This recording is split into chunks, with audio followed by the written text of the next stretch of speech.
Hello and welcome to the Ice Guys.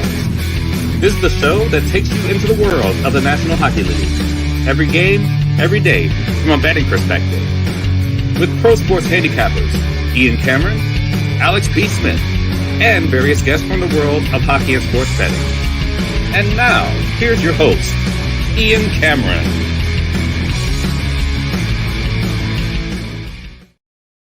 Welcome to the Ice Guys, Thursday, December 14th. Ian Cameron with you. And as the intro says, here's your host, Ian Cameron. Only your host, Ian Cameron today. Alex is having one of those nightmare days.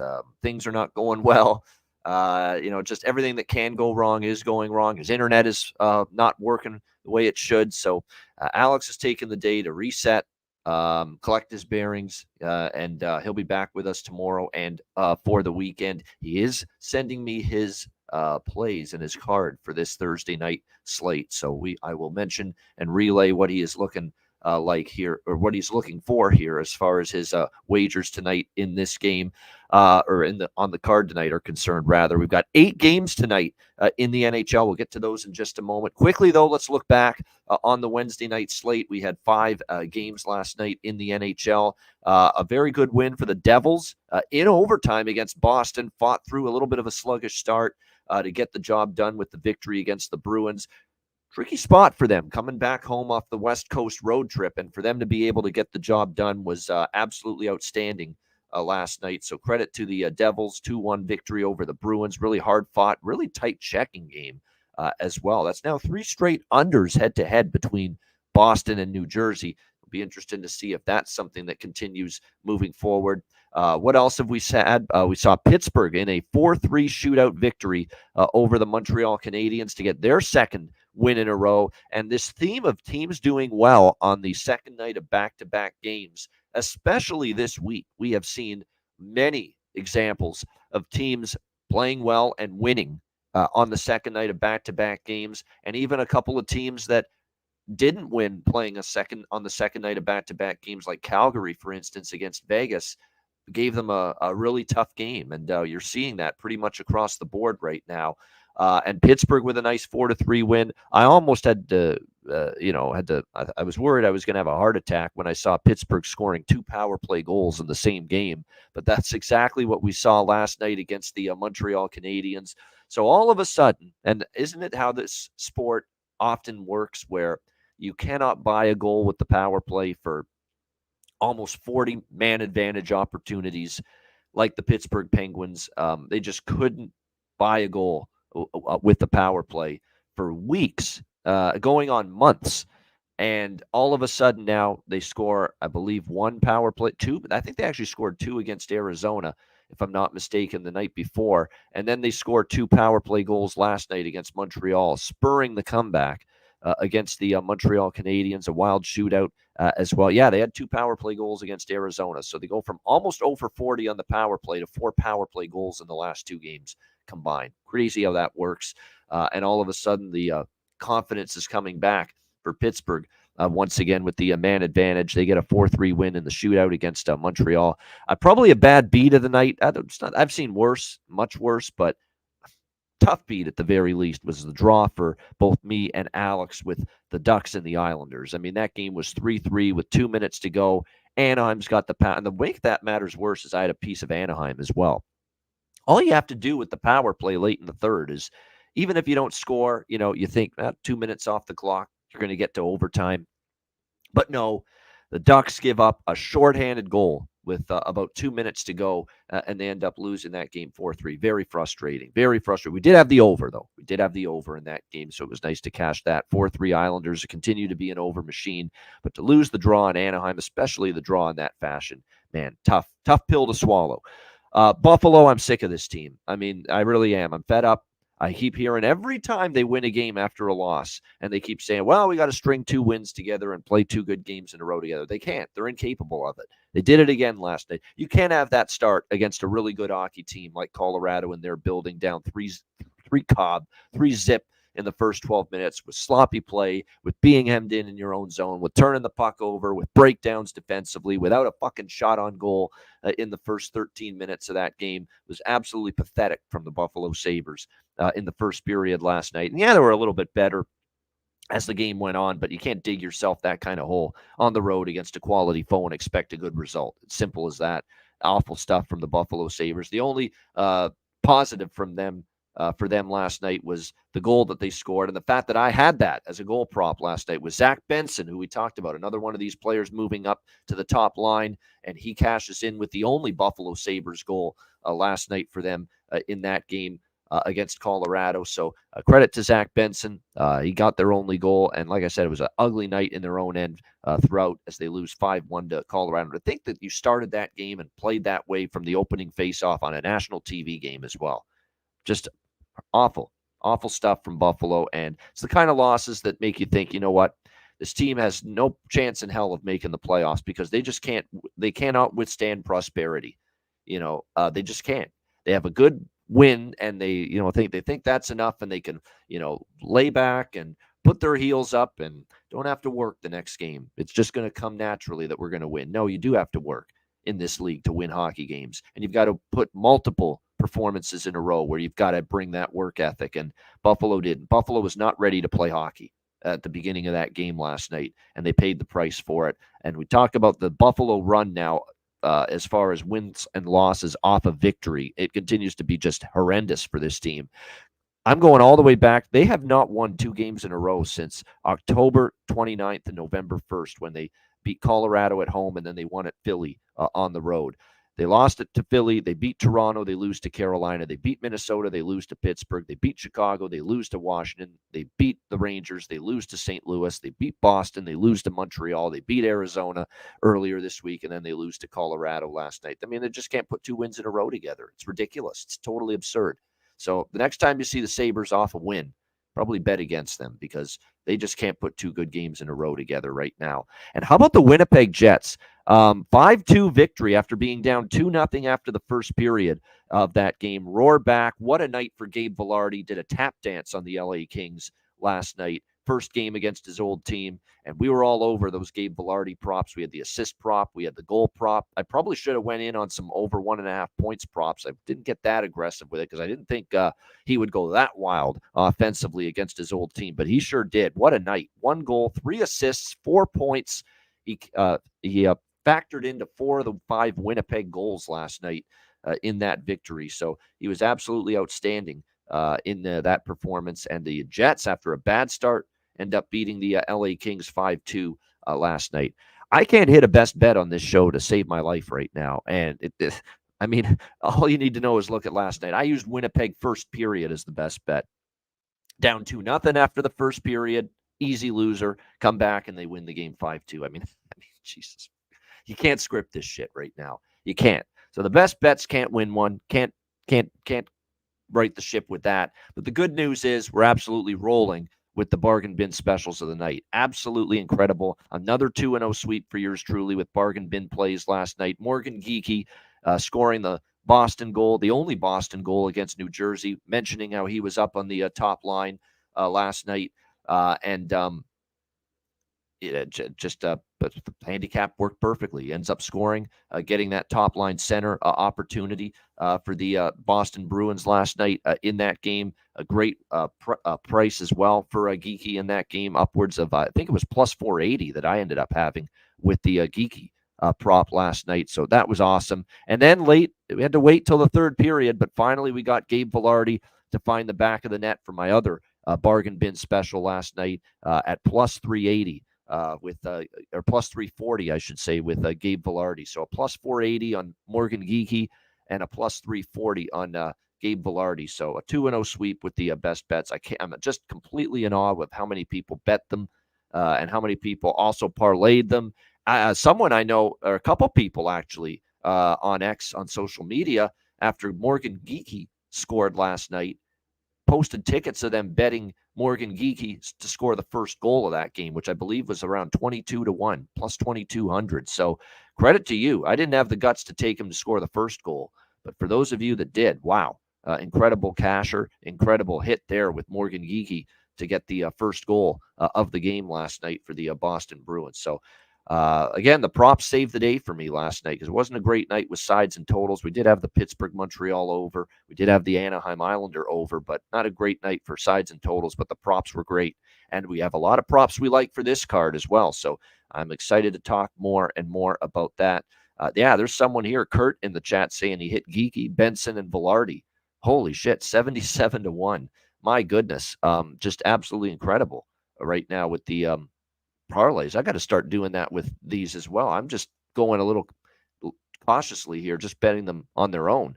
Anytime goal scorer. I'm not doing first goal. I'm not doing parlays with my bargain bin selections. Maybe I should start with some of these things I'm seeing right now from some of our viewers and listeners. But yeah, great stuff.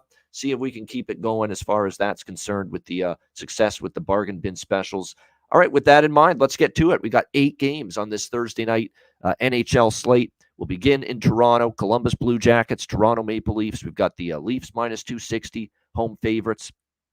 6.5 is the total in this game, shaded to the over. And isn't this your just classic spot where we have seen the Leafs just shit the bed over and over and over again in recent years, where you've got this team coming off the high of a great victory against one of the best teams in the East, the New York Rangers, in a back-to-back spot on Tuesday night. It was a terrific performance. Dig down deep. Injuries on defense on the blue line. Martin Jones in net, no problem. Beat the Rangers and beat them up, especially in the third period, pulling away for a 7-3 victory over the New York Rangers in that game. But man, we've seen this before. You play a lesser foe at home in a weeknight home game in a sterile, silent, wine and cheese crowd environment at Scotiabank Arena, and that's sometimes where you see Toronto just let it slip and lose to these inferior teams. And there's definitely a worry for me. We might see something like that here tonight against the Jackets. It is worth noting, too, last year, these two teams played each other 3 times. Columbus did get a victory against Toronto in one of the 2 meetings in Toronto. Toronto won the other one at home, 4-2.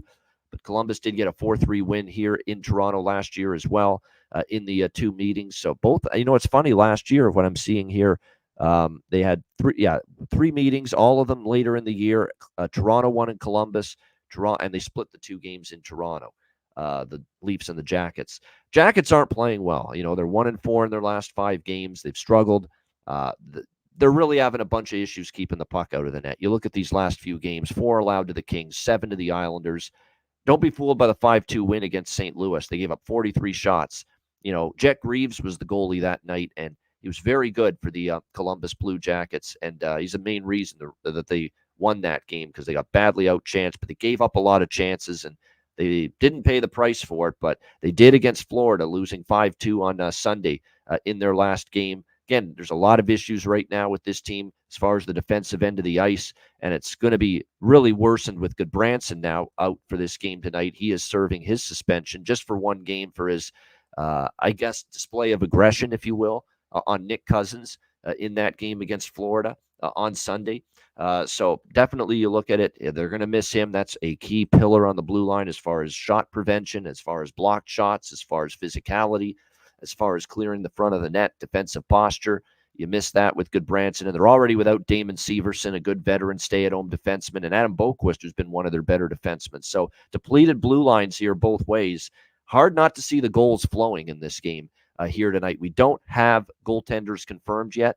We have Elvis Merzlikins projected for the Columbus Blue Jackets, and again, he has not been available for the last few games for the Jackets. He's been battling illness and missed the last 3 games for Columbus, but he's been activated from the injured reserve list, but not yet confirmed if he will make his return in net tonight against Toronto. He's an option. He's available for Pascal Vincent, but it hasn't been confirmed whether he is going to be the starter tonight. We expect Ilya Samsonov to be in net, Sammy Samsonov here for Toronto, but again, that hasn't been confirmed yet either. And when you look at it with Joe Woll out and Martin Jones playing well, did they give Martin Jones a second straight start? I don't see it happening.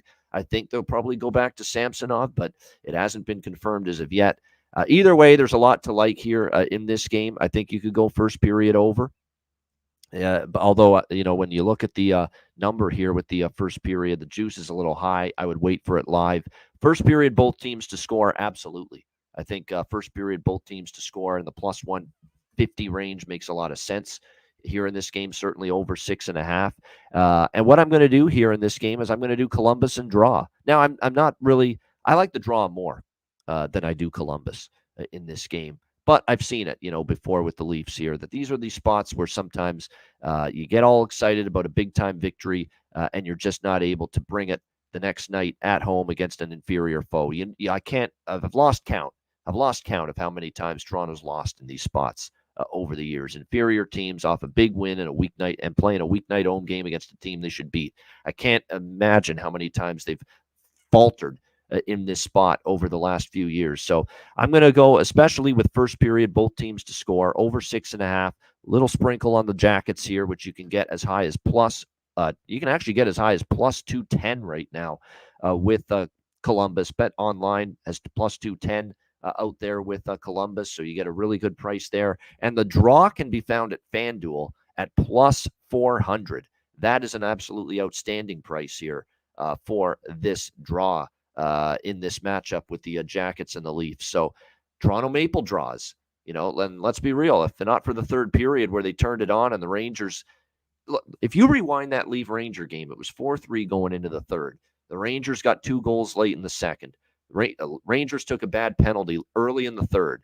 Toronto scored on that power play to make it 5-3. If they don't take that penalty, it remains 4-3. I think the Rangers might have tied that game, and we might have seen overtime in that Rangers game. And then, of course, we know before that the Leafs have been definitely playing a shit ton of overtime games. No team in the NHL has gone to overtime or a shootout. No team in the NHL has gone past regulation more often this season than the Toronto Maple Leafs. So at plus 400, you'd better believe I'm interested in another draw involving the Toronto Maple Leafs. So, yeah, hopefully we get another big casher here. It's a great price, plus 400, little sprinkle on Columbus. First period, both teams to score, plus 150, and the over 6.5 here, minus 135. And as far as player props for this game, there's some good opportunities. Let's start on Columbus. Let's start with the fact that Adam Fantilli is not only on the number one line and centering the number one line with Gaudreau, that useless man, and Justin Danforth.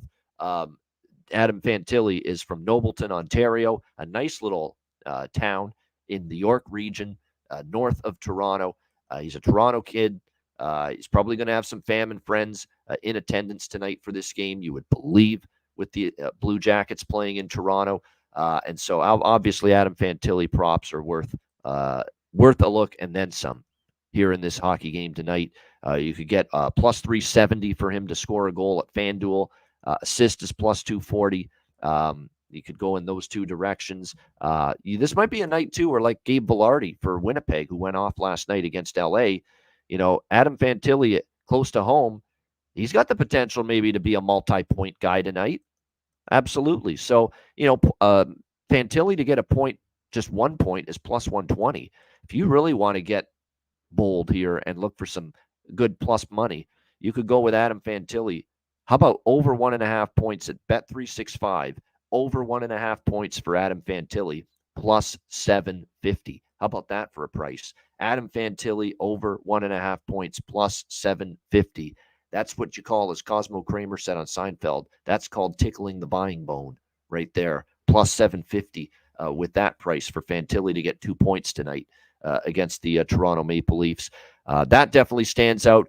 The Russians are red hot for the Jackets right now as well, and they play on the second line. Shinnikov, Voronkov, Marchenko. These three guys are taking turns just scoring goals right now for this team. Marchenko's been on a heater for the better part of the last couple of weeks.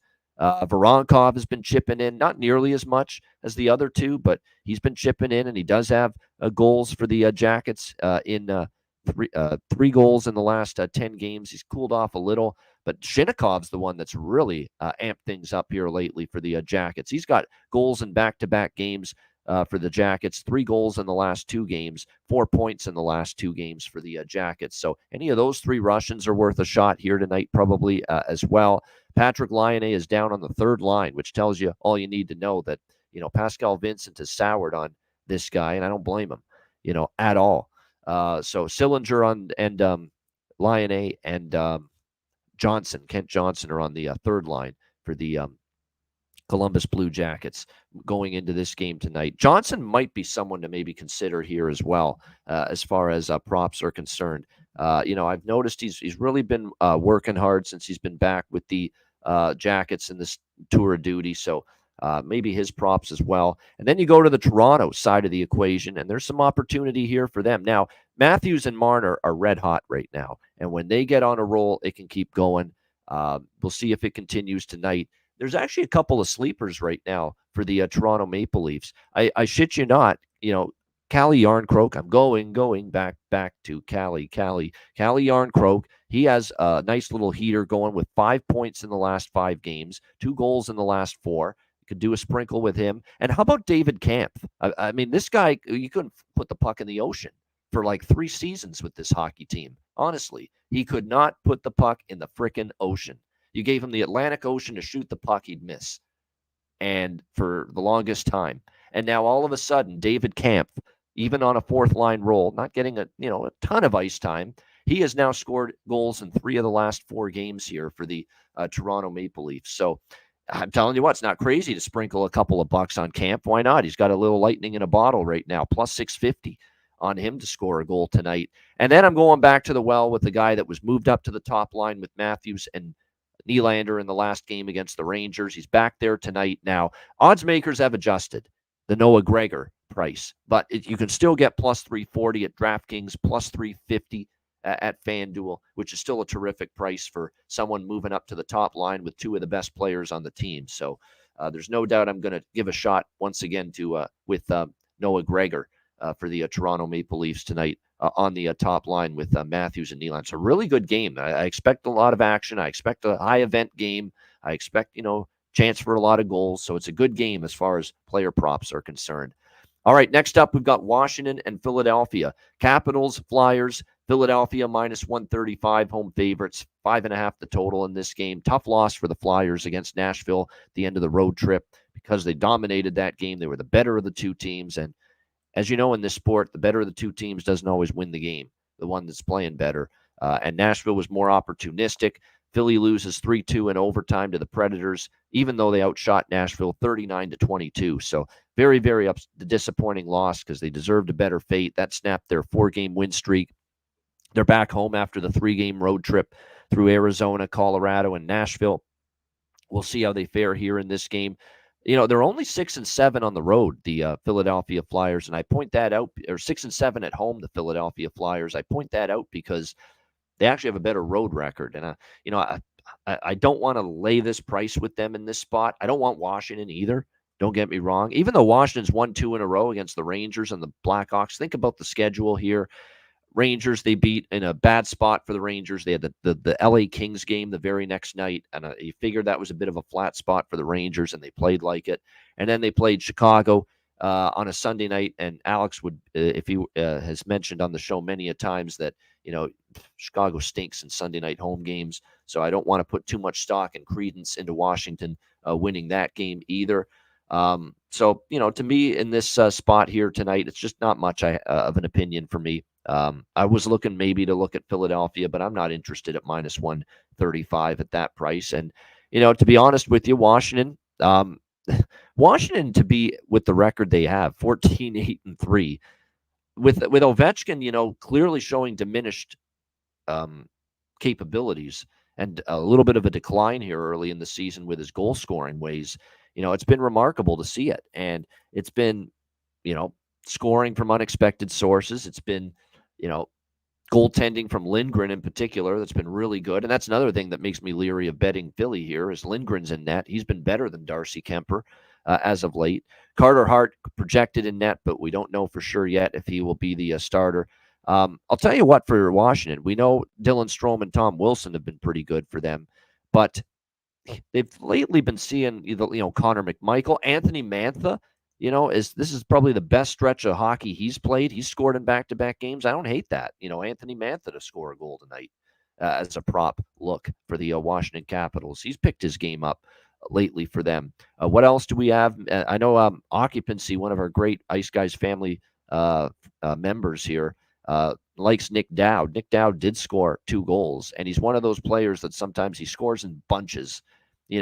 he'll go 8, 12, 15 games without a goal, and then he'll score like 4 goals in 6 or 7 games. That's what I've seen in the past from Nick Dowd, Tricky Nicky Dowd. So maybe you're going to see that here tonight from him in this game. He scored 2 against Chicago. And then on the Philadelphia side of the equation, you look at it for them, it's been more of scoring by committee. Konechny, Couturier, Forster has been cashing in, getting in on the points lately for them.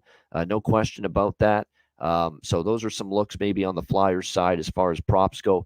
You know, it's funny. Travis Sanheim for the Philadelphia Flyers is on a 4-game point streak, 5 points in the last 4 games, scored in back-to-back games. So, you know, we don't talk enough sometimes about the defenseman props for scoring, you know, goal prop, assist props all the time with the defenseman. But Travis Sanheim right now, he's got something going right now. He's plus 800 at FanDuel to score. He scored in back-to-back games. Plus 146 at Pinnacle to get an assist. Crazier things have happened. So maybe ride the wave there a little bit with Travis Sanheim right now with the back goals and back-to-back games for the Philadelphia Flyers. Yeah, he's very underrated, Mike. I agree fully. He's very good in his own end. He's not much of an offensive guy historically, but right now he is. He's definitely picked it up at that end of the ice here.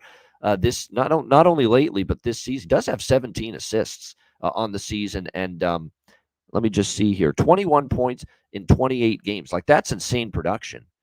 Keep in mind, this guy's career high in points was 2021 or 2018. He had 35 points in 82 games. Like, he's on pace to smash that. He's on pace to easily get into 40 points this year. And he could have a slump, you know, an extended slump, and still have a pretty good chance to get to 40 points this season on the back end for the Philadelphia Flyers. So, yeah, I mean, it's sometimes, you know, you have one of those seasons where you're seeing the ice better. I think you're getting more opportunity if you're Travis Sanheim too. He plays power play minutes now for the Flyers. That didn't happen earlier in his career. So you have to factor that in as well. You get more opportunity, you get more ice time. He's definitely getting more of that right now for Philadelphia, and he's making the most of it, man. 21 points, and like I say, only 28 games. Like, he could go on the cold streak equivalent to my best bets right now on this show, and still get to 40 points with ease right now for the season. So a great offensive uptick in production from the back end this year for Travis Sanheim of the Flyers. All right, next up, we've got Carolina and Detroit. Carolina minus 170, road favorite, 6.5 being the total in this game. Carolina players meeting prior to the Ottawa game. It clearly helped. They had one of their better games in a while, defeating the Sens 4-1. They did get outshot 32-28. Kochetkov was very good. You know, it's not like they dominated Ottawa, but they were opportunistic. They cashed in on their opportunities, cashed in on a few Ottawa turnovers with the puck, and Carolina was able to snap the 4-game losing streak. The road trip ends here in Detroit, and then they go home and they face Nashville. I'll give Detroit a ton of credit. You know, 3 straight losses, no Dylan Larkin, every excuse to lose against St. Louis on a back-to-back depleted lineup, and they beat the Blues 6-4. It was a very impressive victory for the Red Wings in that game. I'm tempted by Detroit here, but at the same time, Carolina might be ready to get back in a groove again. And sometimes when you have that win to snap a losing streak, as I've said a million times, you sometimes put a couple wins together after that. And wouldn't shock me to see that here from Carolina necessarily tonight. That being said, you look at the games here in the Motor City between these two teams. Carolina's really struggled. Carolina lost here 4-2 March 2021. Carolina lost here 4-3 in overtime March 2022. They squeaked out a 1-0 victory in Detroit last December. And then last March, Detroit wins 3-2 here at home against Carolina. So Carolina's only 1-3, you know, in the last 4 visits here to Little Caesars Arena. So this has not been a rink in a venue that's treated them kindly here going into this game tonight. So I do lean to Detroit. Do I sprinkle a couple bucks on it? I might, but nothing really more significant than that, because, you know, I do worry that the kick in the pants that they needed, Carolina, they got it before the game against Ottawa. It might be looking to get things rolling. Plus, you are talking 3rd game in 4 nights for the Detroit Red Wings. Played a lot of hockey, whereas Carolina, they were off from the Vancouver game to the Ottawa game. Their games have been a little bit more spaced out. They probably have a little bit more energy, a little more rest coming into this game. I do think when you look at this game, and I know Alex B. Smith is going to be on this play, and I totally agree with it because he mentioned it in our DM the other night. Let me just bring it up. By the way, I'll mention what he is also on the Columbus-Toronto draw, plus 400, same as me, which we talked about earlier in the show. This game, Alex likes Carolina-Detroit first period over 1.5, minus 130, and I like that. Detroit's on a major first period over streak right now. I believe 9-3 to the first period over in their last 12 games. The Detroit St. Louis first period over earlier this week cashed easily. The Detroit Dallas first period over cashed easily. So I do agree that first period over is a good bet here in this game with the Hurricanes and Red Wings, maybe even both teams to score in the first period. And as far as a series history, now we have seen unders. I do want to point that out. We have seen 4 straight unders in full games with these two teams. But if you actually look at the 4-1 Carolina win last year in April, there were 2 goals in the first. The 3-2 win for Detroit, 2 goals in the first. There was so we've seen still the first periods go over in a couple of these recent head-to-heads. So I don't know if I'll touch the full game over. I lean full game over. I think this is one of those spots where I definitely veer a little bit stronger to the first period over. Lean Detroit, nothing overly strong there. Maybe just a small bet there. But I just think from a price standpoint, it's getting up there with Carolina now minus 170 on the road, just off one win. And then as far as the props go for this Carolina-Detroit game tonight, to turn things around when you're slumping, you need your best players to be on their game. And certainly that was a good game from Sebastian Aho, and much needed because with Svechnikov struggling and now out of the lineup, he had gone 4 straight games without a point. They lost all 4 games. And sure enough, he has 3 points, 2 goals, and an assist with the Hurricanes against Ottawa, and he gets back on track. So he might be worth a look as far as over 1.5 points tonight, honestly. Sebastian Aho, because he has to be the one that gets things going for this Carolina team. No question about that. When you look at the lineup situations here for both of these teams tonight in this game, it is worth noting that Detroit, Larkin was skating this morning with the team, but he is not ready still yet to return. David Perron still out serving his suspension. They were hoping to have JT Compher back tonight. He won't be available, though, yet for this game. He's getting closer to returning with his undisclosed injury, but really no lineup changes. It's still Andrew Kopp, Joe Veleno, your top 2 centers here in this game tonight. Veleno is probably worth a look from a prop standpoint. Fabry's worth a look from a prop standpoint. Rasmussen as well. Michael Rasmussen, who cashed for us the last game as well. Michael Rasmussen suddenly has 4 goals in the last 5 games, and for the Detroit Red Wings, 7 points in the last 6 games for Detroit. So some options there as far as props on the Red Wings side. I think if you're Carolina here, you look more toward Aho doing some damage here tonight. Again, he needed to get back on track, and I think you saw signs of that in the last game. All right, Ottawa, St. Louis. We've got the Sens here, minus 120 road favorites, 6.5 the total in this game.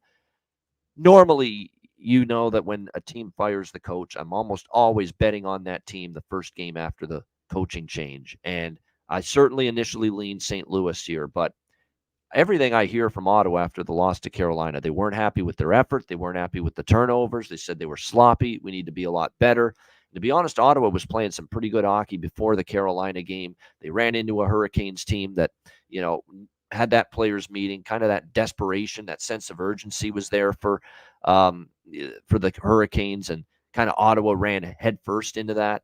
I just think Ottawa's a much better hockey team right now than St. Louis.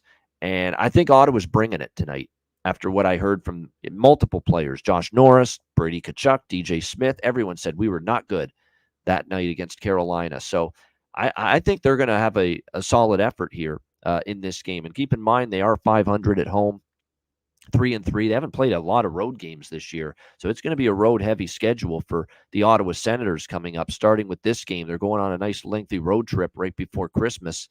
And those first games of a road trip, you want to play well, especially off a loss. So I'm passing on my usual mechanical auto betting angle of betting the team off a coaching change. I just don't think the value is good enough. I don't trust St. Louis fully against an Ottawa team that A, is better than them, and B, I think is going to bring a step-up effort here in this game tonight. So I'm not taking St. Louis. I'm not taking Ottawa either because I respect the first game, angle after a coaching change. So I'm torn on the side. I'm not involved. It's a pass for me from a side perspective. I do think there are a couple of good looks, though, in this game. I like over in the first period, over in the full game. I'm hearing some things from Bannister here, the head coach of the Blues, that he kind of wants to let this team go a little bit as far as, they want to be offensively creative. He's going to try to let them be that way. There was some talk down in the later years with, or the later stages of the Greg Berube tenure that he was not exactly thrilled with this team wanting to push pace, wanting to be creative offensively, and it kind of rubbed some of the players the wrong way. Apparently, Drew Bannister wants them to be more of an attack-minded team here in the first few games. He's talked about, letting them play with a little bit of pace, letting the deactivate. So you might be keep an eye on this. Let's see how it goes tonight for the St. Louis Blues. If they try to play this way, because to me, the problem with Drew Bannister, the new coach, of course, who was the former AHL head coach with Springfield before getting this opportunity, the problem with playing this way is you look at the blue line. If you're going to, try to play a game of trading chances and have an aggressive pinching blue line, you've got Nick Leddy in his 30s. You've got Parayko, who's now 30. Krug in his 30s. Justin Falk in his 30s. Scandella in his 30s. Those are your blue liners. There's a lot of age. There's a lot of tread on those tires. So if you're going to play aggressive like that, they're going to probably get caught the other way, in at certain times during the game. So that's the risk you run. This is not a team that's got the defensive foot speed on the blue line to make up for, wait a minute, we're caught. We were a little aggressive there to keep a play alive in the offensive zone. And to be able to get back, there's some question marks for a bunch of guys that are now, like I say, on the wrong side of 30. So this probably could be a game that gets a little up and down the ice between these two teams. It is worth noting these two teams have split. It's basically been back and forth, St. Louis and Ottawa, the last 6 head-to-head meetings, 3 wins apiece between these two teams. We'll see how it goes tonight here with the Sens and the Blues. But I definitely like the over a little bit, and I like both first period over and both teams to score in the first period. The first period, both teams to score in particular, makes a lot of sense to me in this game because you've got an Ottawa team that's off a bad game. They want to get off on a strong foot quickly and early, and for sure with St. Louis, they'll be whipped into playing with some attention here right away. First game with a new head coach, you're always going to get an aggressive mindset from St. Louis or any team off of the first period in particular, off a coaching change. So I think there's a really good chance we see a goal from both teams here in the opening period tonight. So Ottawa off a bad game and a loss, starting a road trip, wanting to play good early, get off to a good, strong start. And the same for St. Louis for the new bench boss in his first game. So you can get plus 150 in that range with the Sens and Blues first period, both teams to score. I do think that makes a lot of sense here in this game. I think that's even better than the first period over and the full game over, is that both teams to score. I really think that's a good look for this particular hockey game tonight. It's actually one of my favorite bets on the board in any game. All right, and as far as player props for this game tonight with Ottawa and St. Louis, you look at it, it's going to be Buchnevich, Thomas. Now, Neighbors has been dropped to the third line. We've talked about Neighbors a lot for St. Louis, but he's been dropped to the third line. And I think when you look at this game tonight, and Brandon Saad did score for them last game. Do you trust him to score again, though, is the big question. That was only his 6th goal of the season. He's not exactly known for putting together extended goal-scoring streaks. So we'll see how that plays out tonight for him tonight. Can he find the back of the net? I think it's a Braden Shen night. He's the captain. He was outspoken after the firing. He had, he's not is he a dynamo offensively? No, but he still has 8 goals, 8 assists on the season. And if there's any game I think you're going to get him stepping up, it's tonight. He's the captain of the team. So no question about it. Yeah, that's the obvious one. Everyone in the chat is onto it as far as Ottawa, which I'm going to turn my attention to now. Yes, Tarasenko against his old team's a no-brainer. 100%. He's someone that hasn't exactly been – he's been streaky this year, but there's no doubt there's going to be a want to for Vlad Tarasenko tonight to have a pretty good game against his old team, his original team, the St. Louis Blues. So Vladdy Tarasenko at plus 260. You can find that, as far as player props tonight. Absolutely, that one is a player prop look that makes a ton of sense. We talk about the player against his former team angle all the time on this show, and that one definitely applies here in this game tonight as far as the Ottawa Senators are concerned. So there's definitely a couple of good looks here. As far as the rest of the props for Ottawa, Josh Norris starting to heat up a little bit. Don't mind looking for a couple of props for him, potentially either goal and or assist. Brady Tkachuk has been, one of the straws that has stirred the drink lately for the Ottawa Senators. As far as point production is concerned, he's actually been quiet the last 3 games. We'll see if he can pick things back up for them here tonight. It looks like on the blue line, Sanderson, Bernard Docker, Chychrun, Zub, Brandstrom, Hamonic going to be your allotment as far as the blue line tonight for the Ottawa Senators. Sanderson as well. Sanderson is 3-4 shots in 3 of the last 4 games. So he's been shooting the puck a lot. He scored against Detroit. He has 2 points in the last 3 games. Talk about blue liners that have a chance to be big prop cashers. Perhaps Jake Sanderson could be that for Ottawa here tonight in this game. Goaltending, we have Jordan Binnington in net for St. Louis confirmed. We expect Jonas Korpisalo for Ottawa, but that has not been confirmed as of yet. All right, next up, as we continue along, we've got Calgary and Minnesota. Minnesota minus 145 home favorites, 6.5 the total in this game. I think the bloom is slowly starting to fall off the rose of the coaching change. We know Minnesota was reeling in the victories 4 straight once John Hines took over from a fired Dean Evison. But let's go back to those 4 wins. Who did they beat? They beat St. Louis, who just fired their coach because they've been stinking the joint up. The Nashville. And that was a tricky spot for Nashville, too, coming back. It was back-to-back, I think, for them. Chicago at home, 4-1. Chicago hasn't been any good on the road. Calgary, 5-2 in that game. That was actually a decent win. But to me, you didn't play a bunch of really, really good competition. You beat Calgary 5-2 on December 5th, and then the rest of them, they're all an asterisk, those wins. And since then, you lost to Vancouver. You lost to Edmonton. They did bounce back. They beat Seattle, but Seattle's been struggling. So, it's not like even with the coaching change, it's like, wow, look at this win streak. They're winning games, they're playing better, and they're beating really good competition. Well, for the most part, no, they're not beating the greatest of competition right now for this as of late. Now they're laying a price coming back home off a 4-game road trip. Not exactly a bet on spot.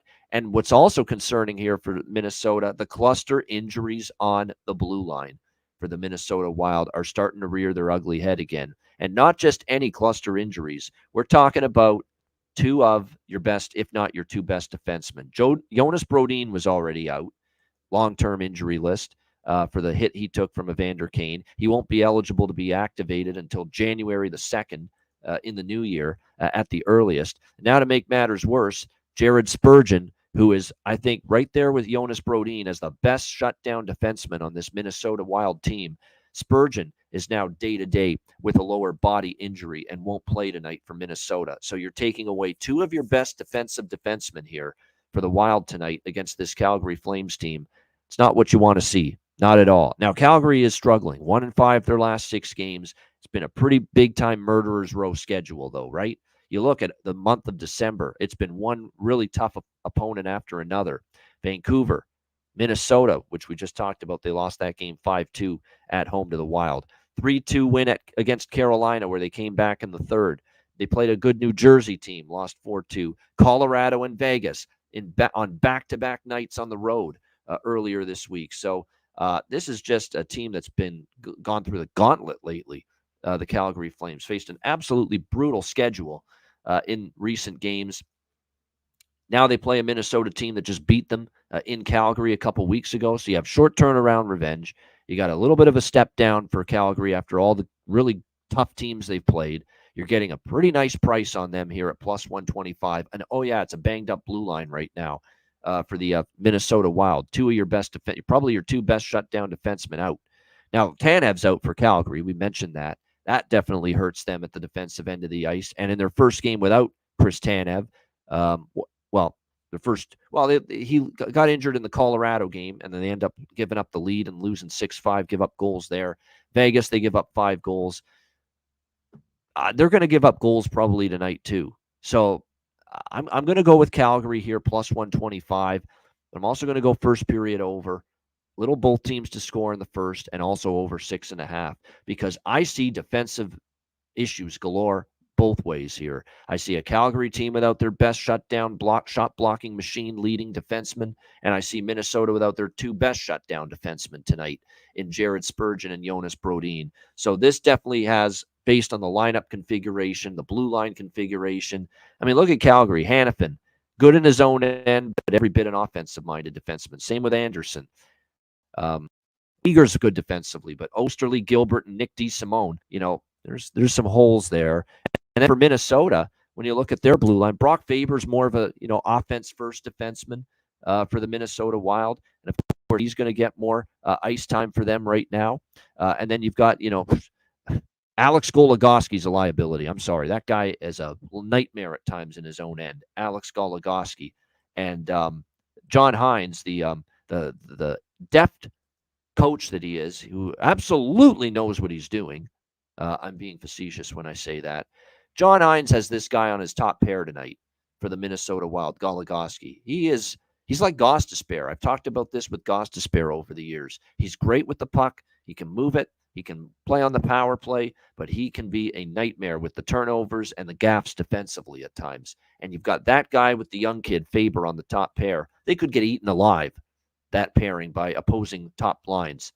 If they're up against the top line of the other team, that top line could feast, in my opinion, against that Faber and Goligoski tandem on the blue line. So I like Calgary. I think they're live. Revenge spot, short, from losing at home to Minnesota recently. Good price, plus 125 with a vulnerable Wild defense tonight.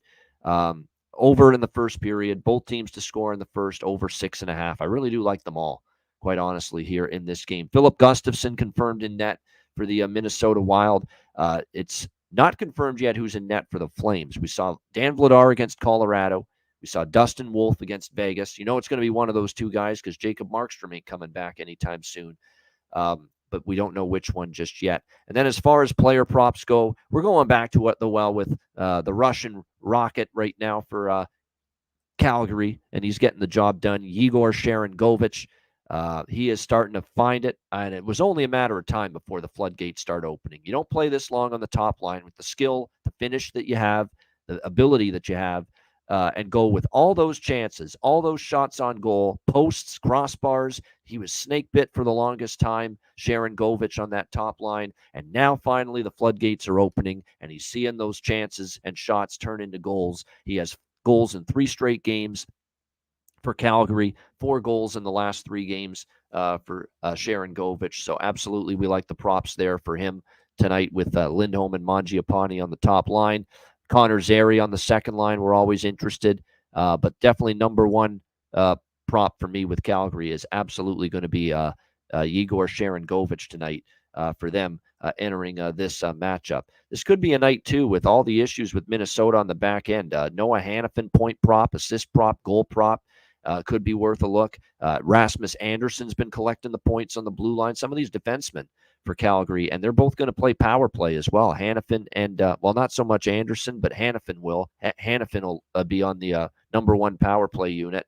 Uyghur will actually be on the second power play unit for the Calgary Flames, and we'll see how he fares. But he scored in the last game against Vegas. He's on a nice little heater as far as points are concerned. Uyghur has 7 points in the last 8 games for the Calgary Flames entering tonight. So some really good props there on that side for Minnesota, because I expect them to be able to score tonight as well. Matt Boldy, Rossi, basically those guys. I want to throw out a couple of names down the lineup, too, that have shockingly contributed here for the Minnesota Wild since the coaching change. Connor Dewar, who has all of a sudden here Scored. He had the hat trick against Nashville. Scored against Edmonton a couple of games ago. You're getting just really off the charts price with Connor Dewar for Minnesota right now. So not a bad option there if you want to sprinkle a couple bucks on that. I think it's got a chance as far as him finding the back of the net tonight. And again, you're talking about Tanev for Calgary, best defenseman, best shutdown defenseman, and on the Minnesota side, your best two shutdown defensemen, Brodin and Spurgeon. It's got the makings of just the offenses having the advantage, as far as I'm concerned, here in this matchup between the Flames and the Wild. All right, next up, we've got Edmonton hosting Tampa Bay. Edmonton minus 170, home favorites, 6.5 the total in this game. Tampa Bay continues to suck on the road. What else is new? Lose to Vancouver. They beat Seattle when Seattle was struggling, and really other than that, the road woes have continued for the Lightning. We'll see if those continue here against this scorching hot Edmonton Oilers team, which is just all of a sudden they cannot lose. They've won 8 in a row. They've been just lighting it up. And look, their defensive play and Skinner in net has been absolutely remarkable lately. Their team defensive game and the over has been real, not the over, and the team defensive game and Skinner have been good, really good. And Paul Coffey's made a difference. He's got these blue liners playing with confidence, playing with a little swagger, playing with better communication and coverage defensively in their own zone. So, it's been a great run here for this Edmonton Oilers team, no question. And, if you look back, they played each other last month in November against Tampa Bay. I believe this was right after they fired Jay Woodcroft. I think so. I don't think this was a Woodcroft game. I'll have to go back and look. But what I remember is a chippy game. Edmonton started out strong. They had a 3-1 lead at one point, and Tampa had 4 goals in the third, and they ended up winning 6-4. It was a frustrating loss. It was a winnable game for Edmonton. They had a lead going into the third in Tampa, and Tampa Bay came back and won that game. I think the Oilers pay him back tonight, but I don't want to lay this price. So you know what we do when Edmonton's a home favorite. How many times have I talked about Edmonton when I like Edmonton at home as a bigger home favorite? We don't bet Edmonton money line. We don't bet Edmonton as far as a regulation or -1. We just take the team total. We take the team total because 9 times out of 10, if you're going to get an Oilers victory, especially with Edmonton on home ice, if they're going to win the game, they're going to get you 4 goals. That's just what they do. Most of the time when they win games at home, they are going to score 4 times. And you can get a nice, very respectable, very reasonable -124 price for Edmonton over 3.5 with their team total in this game. So that's what I'm going to roll with here. Edmonton team total over 3.5 in this game.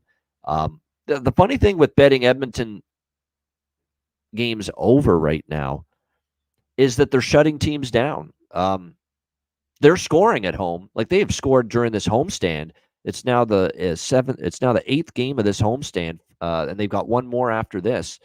This is now the 8th straight home game they've played.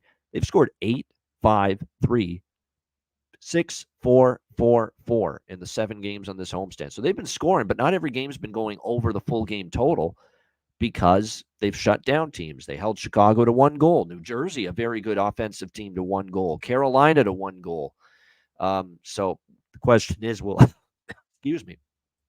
they hold Tampa Bay to 1 goal here in this game? I think Tampa will get a couple tonight, so I kind of want to look at the over 6.5, but again, it's -140. Might wait for a better price. I think this is another one where you could take a shot with both teams to score in the first period as well with the Oilers and the Lightning. I could definitely see that. So the first period, both teams to score here at a plus price, I wouldn't talk anyone out of. And then as far as the props go in this game, we cashed a point parlay the other night on the BetCast with Chicago Edmonton. And part of that was McDavid over 1.5 points, Draisaitl over 1.5 points. Hyman has been a machine. I mean, you could put a parlay together of some kind again with just Hyman, McDavid, Draisaitl to get a point. Keep it really simple. You could even throw the Nuge in there, Ryan Nugent-Hopkins. But those 4 guys in particular, throw them in a same game point parlay, which you can get on Bet365. You can bet the player milestones, so you can do 1 point for each guy. Even McDavid and Draisaitl, who are lined at 1.5, you can do a player milestone same game parlay at Bet365 and get them to just get 1 point. Be safe with it and just put McDavid, Draisaitl, Hyman, and maybe the Nuge as well in it. And there you and Bouchard. Yes, and Dan, thank you. Bouchard, of course. Bouchard's been lighting it up from the blue line as well. In fact, forget about the Nuge. The Nuge can get a little inconsistent sometimes. Bouchard's the one right now. Bouchard's on an incredible point streak for the Edmonton Oilers right now. It's been absolutely. He's got a point in 12 straight games, 5 goals and 13 assists, 18 points during that 12-game point streak for Evan Bouchard. So, yeah, it's Bouchard, Hyman, Connor, and Leon. You put those 4 guys in a 1-point parlay, each of them to get a point. That is definitely a positive expectation. Positive win percentage, win chance percentage, same game parlay, in my opinion, here in this game tonight. So that's what I'd look at too. I'll probably put a little something on that here in this game. Also, Bouchard to score a goal. Like, he's been shooting the puck a ton, and not all his points are more of them are assists, obviously. But he's capable with that boost bomb from the point. He is very capable of scoring, and he has 3 goals in the last 3 games. For the Edmonton Oilers. So that's what I'm liking there, that prop. Tampa Bay, though, I would look at a couple props with them. I don't think Edmonton's going to totally shut them down here tonight in this game. We've got, it looks like, some changes. Stamp goes down to the third line. We've got Tanner Jeannot, Cirelli, and Hagel. Cirelli is someone, I believe, offensively that's been one of their better players lately. Yeah, 4 goals in the last 5 games. Yeah, he has collected 4, 5, 6 points in the last 5 games for the Lightning. So Anthony Cirelli, someone you want to keep an eye on. We've got Kucherov point, and wow, look who's going to be moved up, it looks like, to the top line. And we know when he's been on the top line previously, or a top 6 role, he has connected for us, and that's our guy, Alex Barré-Boulet. He will score a goal on that second-hand shot. Alex Barré-Boulet. Alex Barré-Boulet is looking to be on the top line tonight for the Tampa Bay Lightning with Braden Point and Nikita Kucherov. So there's a value right there for sure with him to maybe find the back of the net tonight. Let me check the price. Upwards of plus 510 at Patano. If he's on the top line, yep, that's going to hit the player prop card. No question about it. All right, next up, we've got, as we continue along here, I don't have the marquee set for this one yet. Okay, here we go. It is Florida and Vancouver. It's Roberto Luongo night. Bobby Lou back in Van City and about to get honored pregame in a ceremony for the long tenure he had as goaltender for the Vancouver Canucks. We've got Florida minus 125 road favorites. The total in this game currently sitting at 6.5, actually down to 6 in some spots. So make sure you shop around. There's 6s and 6.5s with the total here in this game. Should be fun. I'm looking forward to seeing the Luongo ceremony before the game. It's going to be, I think, a lot of great memories. Roberto Luongo's prime of his career was absolutely here in Vancouver, leading them to a Stanley Cup Finals appearance in 2011 against the Boston Bruins, which they lost in heartbreaking fashion in 7 games. So that's going to be fun. Of course, Roberto Luongo, the reason why this is the game that they're doing the Luongo ceremony is because he now works with the Florida Panthers organization. He's in their front office working for the Panthers right now, which is another one of the teams that he played for in his career. So it should be special. He's earned it. He's, who's the best goalie in Vancouver Canucks history? It's probably either him or Kirk McLean. Like, take your pick. I mean, that's what we're looking at right now. He's on the Mount Rushmore of Vancouver Canuck goaltenders. He has to be. It's not like it's a big, long list, but he's got to be there. There's no question based on what he was able to accomplish. So it's going to be a special night in Vancouver with Roberto Luongo getting honored prior to the game. Florida looking to bounce back. They did not start their road trip the way they were hoping. They ended up losing in shutout fashion to the Seattle Kraken. So this Panthers team is definitely going to be in a bounce-back type of mode here in this game tonight against the Vancouver Canucks, losing 4-0 again. Actually, they started the road trip in Columbus, then they went to Seattle. So they're 1-1 on this road trip.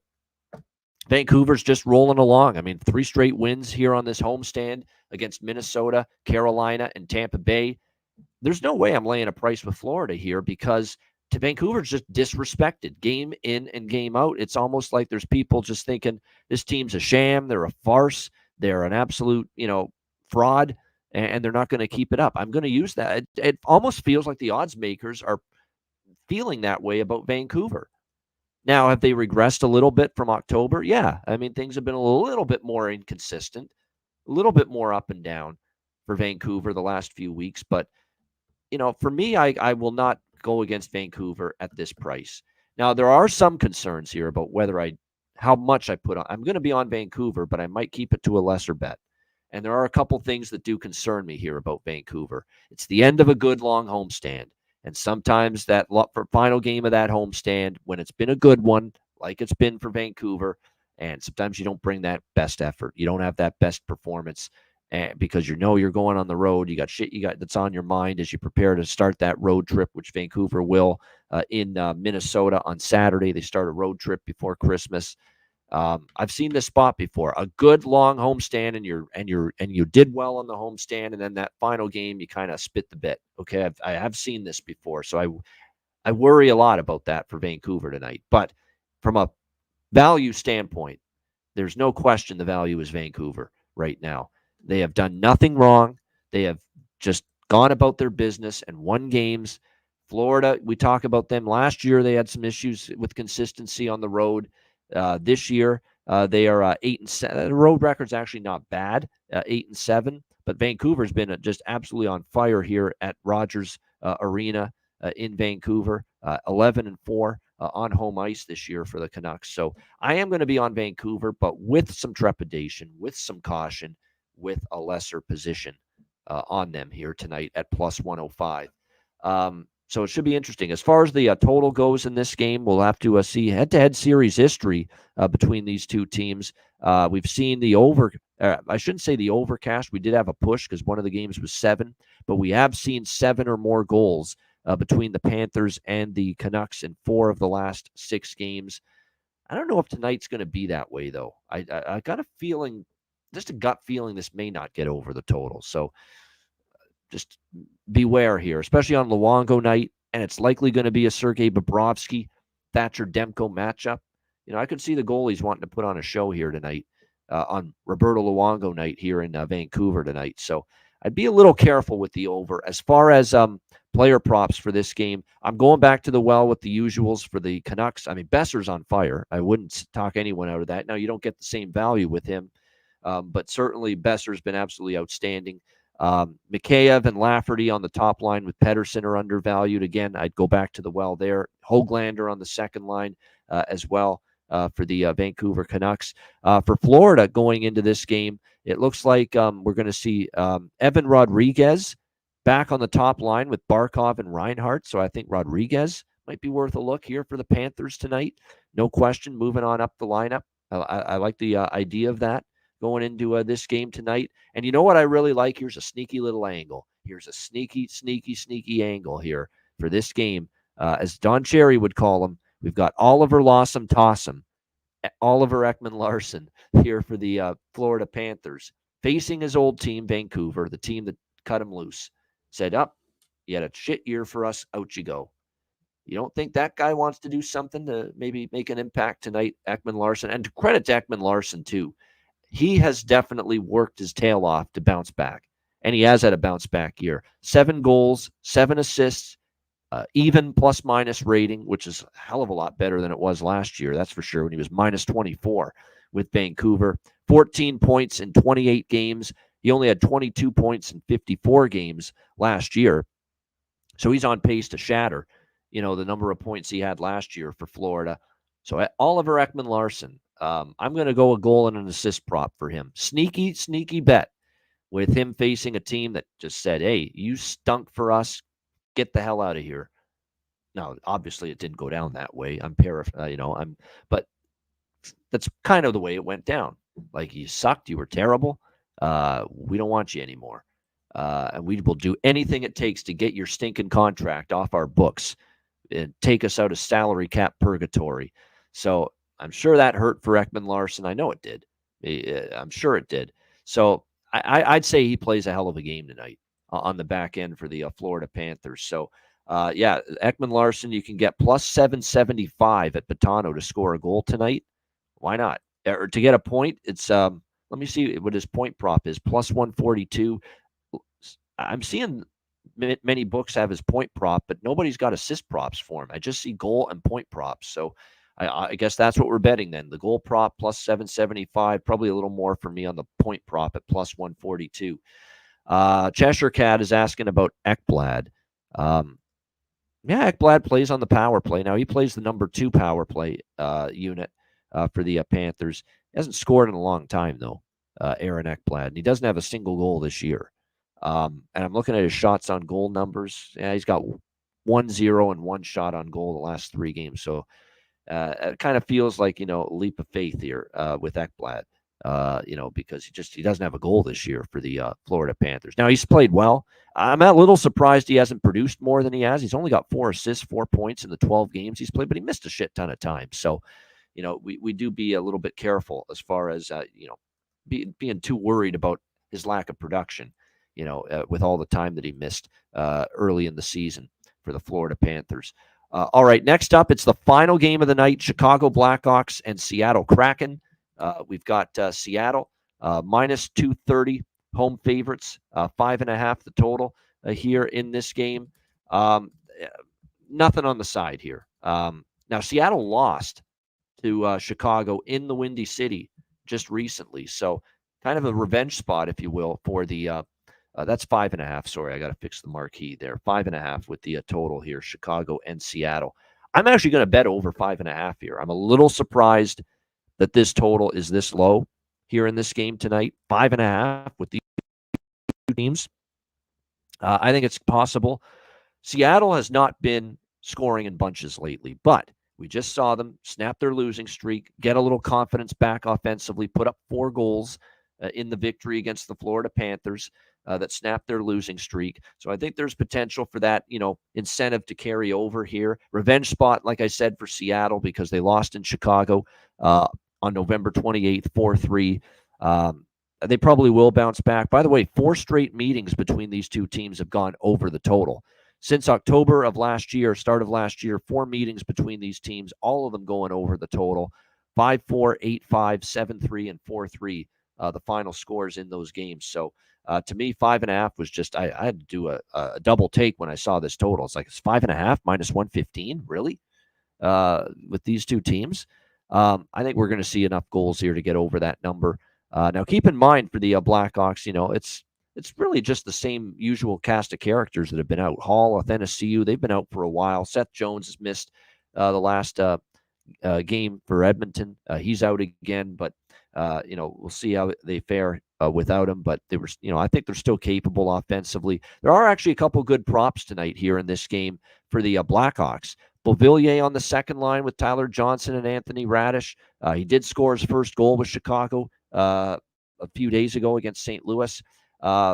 Bedard obviously is the best offensive threat right now without question. And look who's back on the top line for Chicago, it looks like tonight. Remember, he played with Bedard on the top line early in the year. He's back with Bedard tonight. Ryan Donato, Donato's Pizza, who has 4 goals on the season. Many of them were very early in the year. And I think 3 of the 4 were when he played with Bedard on the top line. 3 of the 4 goals that Donato scored this season. So definitely liking taking a chance there with Donato's Pizza, Ryan Donato playing with Bedard and Kurashev on that top line. Same with Kurashev, plus 325 is not a bad price for him. So, and then let me just take a look to see what we can get with Donato here in this game tonight. Oh my gosh, plus 490 at FanDuel, plus 510 at Betano is the prices I'm seeing here for Ryan Donato tonight. So that's absolutely spectacular value for a guy that looks to be playing on the top line tonight for the Chicago Blackhawks. Then for Seattle, if you look at their lineup configuration tonight, we've got maybe a look at Cartier. Wenberg is starting to heat up a little bit for the Kraken of late. He scored one of their goals against Florida as well. So keep an eye on that. We're waiting for McCann, Beniers, and Eberle to get going, but give it time, and it might end up happening. No question about it. Someone mentioning Kyler Yamamoto. Yeah, he scored a goal and an assist against Florida the other night. Now he's only on the fourth line. But, right now, if you buy into momentum from scoring a goal, plus 430 for Yamamoto, I don't hate it. There's better options, in my opinion, but, I don't hate that by any stretch of the imagination. So I like this over 5.5 here in this one with the Black. I think this might be actually a first period over as well with the Blackhawks and the Kraken. Remember, first period over cashed in their recent head-to-head in Chicago. Seattle, first period over. When they played in Chicago, November 28th, flew over the total in the first period. And Alex B. Smith, I had to check. Yes, he does indeed like Chicago and Seattle, first period over 1.5, minus 115. So that is an official play for Alex. Alex only has four official plays. I forgot to mention what he's on for Lightning Oilers, but he likes Columbus, Toronto, draw, plus 400. Carolina, Detroit, over first period, 1.5, minus 130. And Chicago, Seattle, first period, over 1.5, minus 115. He does have a bargain bin special for tonight, and he does have a best bet, so I'll mention those later.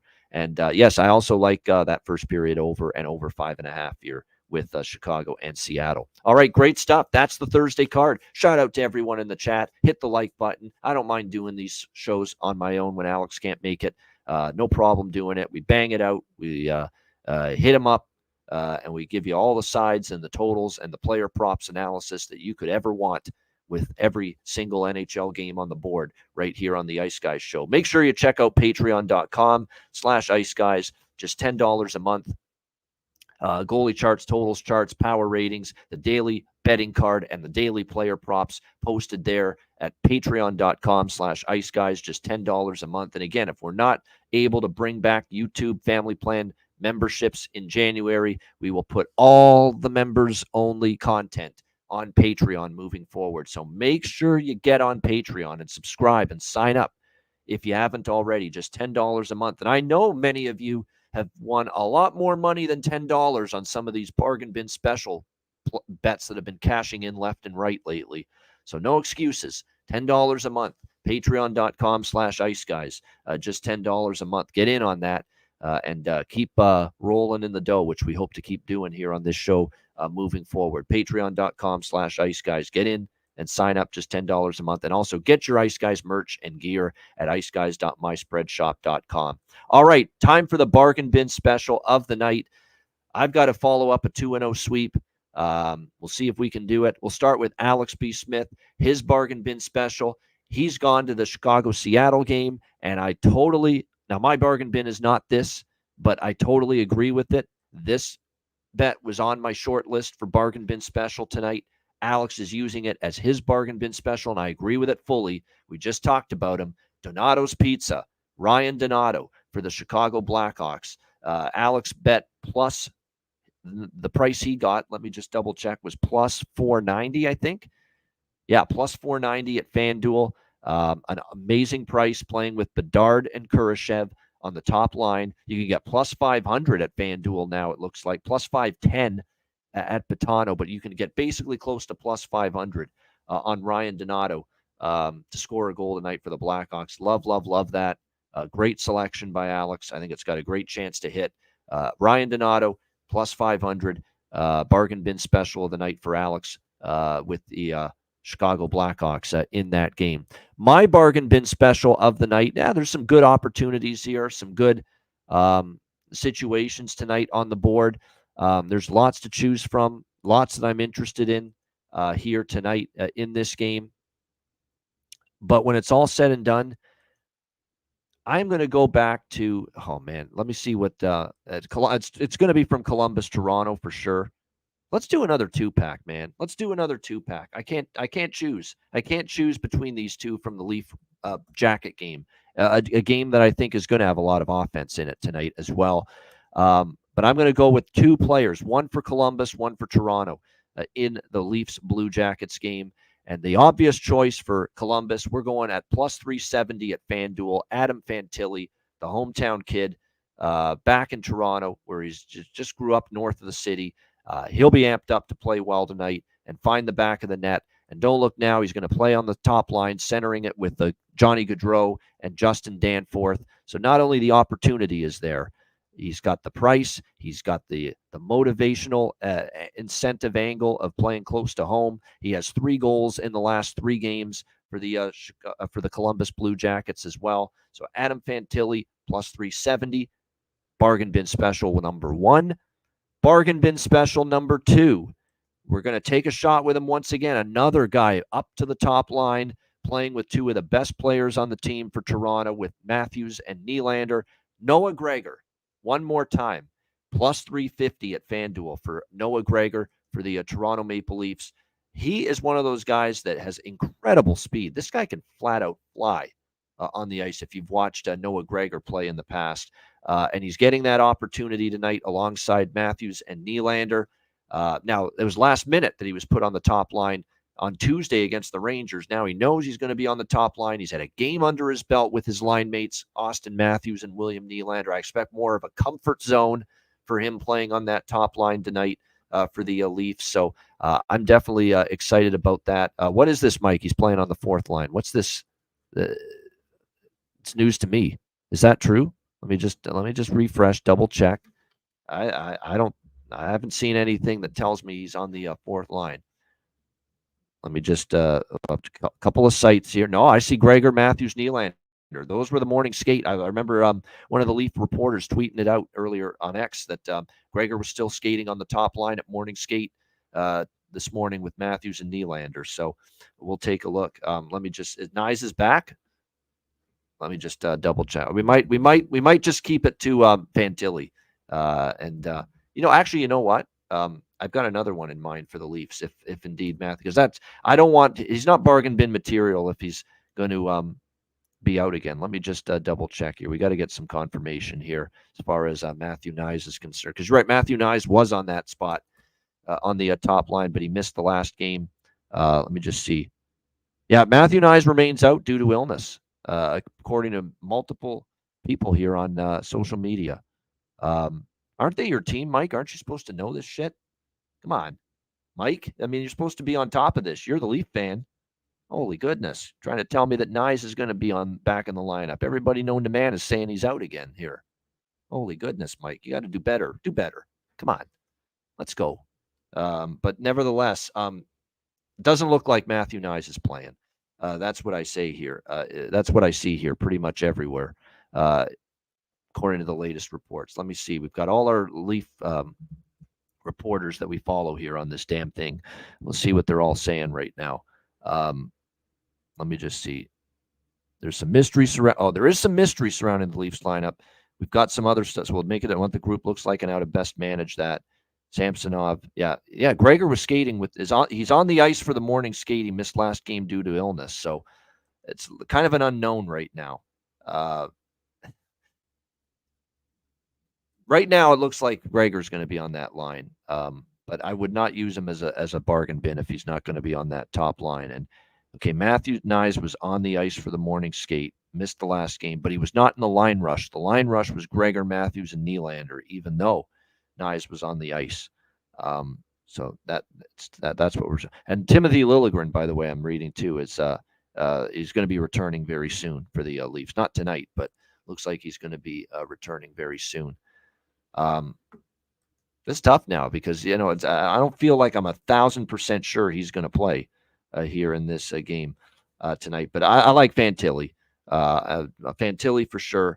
You know what? I'm going to give you 3. I'm going to give you 3 bargain bins because I'm going to stick with Gregor plus 350. I also have to throw in David Kampf in there for Toronto at the same game at plus 650. Why the hell not? I mean, the guy's got some confidence right now offensively. It's crazy. Like he scored one of the nicest goals any player has scored in a while, a few games ago against Nashville. And then he scored again against the Rangers the other night. And then he scored the game before that against Ottawa. Like he's got 3 goals in the last 4 games. And David Kampf is plus 650 at FanDuel to score a goal tonight. So that's what we'll do here tonight in this game.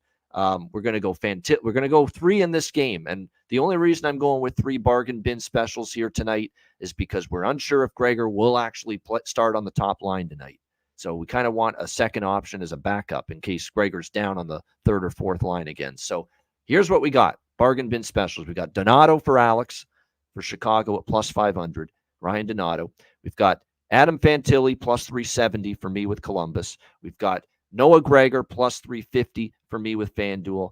And we've got, I can't believe I'm doing this, David Kampf, who couldn't put the puck in the ocean for the longest time and now has 3 goals in the last 4 games. David Kampf for Toronto at plus 650. So there you go. 3 bargain bins and some crazy prices here. Wow. If we had just one of these, it's profit, because it will lose. Let's say you put the even amount of money on all 3. You'll drop, let's say, 1 unit. And I don't put 1 unit on player props, but let's say you put 1 unit on each. If you only cash one of them, you'll lose 2 units on the 2 that lost, but the one that cashes will make up and then some for the 2 that lost, and you'll be profitable. And could you imagine if we hit 2 of these 3 tonight? Donato for Alex, and then, or so that's actually 4, but my 3, could you imagine if we hit 2 of the 3 out of Fantilli, Gregor, and Kampf? That would be really good. So Fantilli, Gregor, Kampf. All right, Adam Fantilli, Noah Gregor, David Kampf. 3 bargain bin specials. And look, if there's ever a time for me to throw out more than 1 bargain bin special on this show, it's right now, because the run has been insane with the bargain bin special of the night here on the Ice Guys. All right, best bets. It's basically been an insane run in the opposite direction for me with best bets. But nevertheless, we've got another one. Hope like hell we cash one of these here tonight. Let's start with Alex. Alex B. Smith's best bet. He's going with Tampa Bay, Edmonton, first period, both teams to score, plus 150. I like that for best bet. My best bet, I'm shaking it up. Alex has a first period, both teams to score, best bet. I'm going with a first period, both teams to score, a best bet. And I'm going to Ottawa, St. Louis. I talked about it earlier. Ottawa off a loss, charging out of the gate with a strong start. I expect it. St. Louis, the first period of their first game with the new bench boss, Drew Bannister. I expect both teams to press early, to have a good start, find the back of the net, and I think the both teams to score in the Sens Blues game is a very good look. Ottawa, St. Louis, first period, both teams to score, plus 150 for my best bet here for this Thursday NHL card. That'll wrap up this edition of the show. Thanks to everyone for joining us. Hit the like button on the way out. We appreciate it very much. A reminder, the Ice Guys is live 7 days a week, Monday to Friday, 2 p.m. Eastern, Saturday and Sunday, noon Eastern. If you can't watch the show live, download the Ice Guys podcast in audio form on all major podcast platforms. I'm Ian Cameron. Have a great Thursday night. Enjoy the games and good luck. And we'll be back tomorrow for a Beantown Friday edition of the Ice Guys.